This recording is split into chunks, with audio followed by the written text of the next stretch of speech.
మనుషుల జీవితంలో అన్నింటికన్నా ముఖ్యమైనది మనసు యొక్క ఏకాగ్రత. ఈ ప్రపంచంలో జరిగిన గొప్ప గొప్ప కార్యాలన్నీ కూడా అది మనసు యొక్క ఏకాగ్రత ఫలమే. మీరు ఇదివరకు చూసే ఉంటారు, ఎన్నో చిన్న పెద్ద నదులు పారుతూ ఉంటాయి. వాటి ముందు ఒక ఆనకట్ట కట్టి ఉంచుతారు, నీటినొక దగ్గర సంగ్రహించటానికి. ఆనకట్ట పూర్తయిందంటే అప్పుడు అవసరానికి తగ్గట్టు మనసుకు నచ్చినప్పుడు ఆ నీటిని ఉపయోగించుకోవచ్చు. అలాగే మన మనసు విషయంలో కూడా జరుగుతూ ఉంటుంది. మన మనసులోని ఏకాగ్రత ఈ మధ్యకాలంలో అనేక వికారాలలో, ఆటల్లో, విలాసాలలో మునిగి తేలుతోంది. దాన్ని ఒక్క దగ్గరికి చేర్చాల్సి ఉంటుంది, ఒక ఆనకట్ట కట్టాల్సి ఉంటుంది.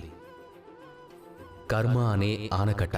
మీరు చేయాల్సిందంతా ఒక్కటే, ఏది మంచి కర్మో అది మాత్రమే చెయ్యాలి. ఏ కర్మ అనుచితమైనదో దాన్ని చేయకుండా మిమ్మల్ని మీరే నిగ్రహించుకోవాలి, అంతే.